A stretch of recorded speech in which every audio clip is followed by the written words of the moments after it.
This homemade pita bread recipe is so good. It's actually easier to make than you think. You just need a few simple ingredients, a little bit of patience in letting the dough rise and rolling the dough, and a really hot oven. Let me show you how to make it. So let's get started. All you need to make this recipe is 6 ingredients. We've got flour, sugar, salt, olive oil, yeast, and some warm water. What we're gonna do first is get this open.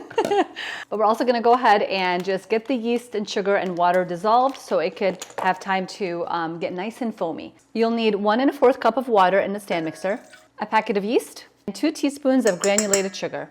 Now we're just gonna give it a few minutes so the mixture gets nice and foamy, and it's a good indication that the yeast is alive and well, and the dough is gonna turn out perfect. So I actually grew up eating pita bread all the time. We had more pita bread in our house than sliced bread, and that was our go-to bread for sandwiches. When I sought out to make this recipe, I really wanted to make the thin ones that are really big, that are just more traditional in Arabic recipes. But those actually require a special machine. So what we're getting today is kind of these small, cute, puffed up little pita breads instead. And this is so much more practical for making at home. Now that the yeast is foamy, we're gonna go ahead and add flour to this, along with salt and olive oil, and start mixing it by hand. For this first part, we just want the dough to be nice and shaggy. So we're gonna go ahead and mix it with a wooden spoon until it comes together.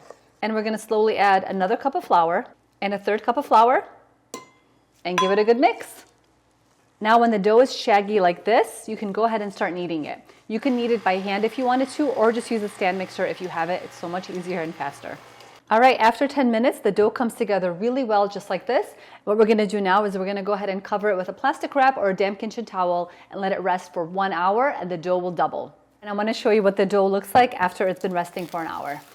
Turn this over to a floured surface, and now we'll go ahead and divide the dough into 12 equal parts. And if it feels a little bit sticky, you can add a little bit of flour on top like this. It should feel somewhat sticky, but it shouldn't stick to your fingers. So now we'll take each of those pieces and just tuck the corners to the bottom like this, and then roll it into a ball. And if it feels a little bit sticky, just add a little bit of flour again on your hands so that it doesn't stick to your fingers.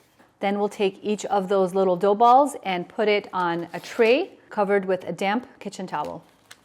All right, it's been about 10 minutes, and now what I like to do is take a small piece of parchment paper like this, set it down, put a little bit of flour on it, and then take one of the dough balls that's been resting and place it on the parchment paper.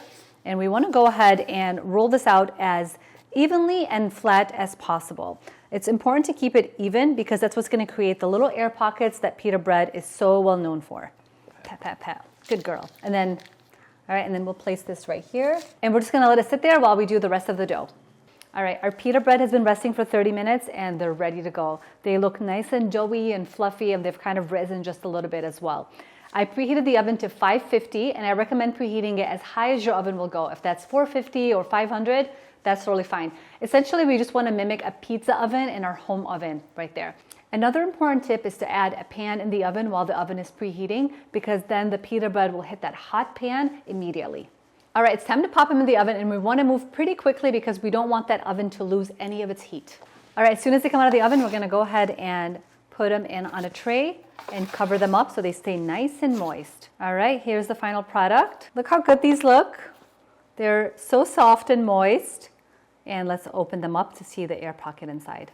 Got nice bubbles, it's airy, it's soft, and looks so good.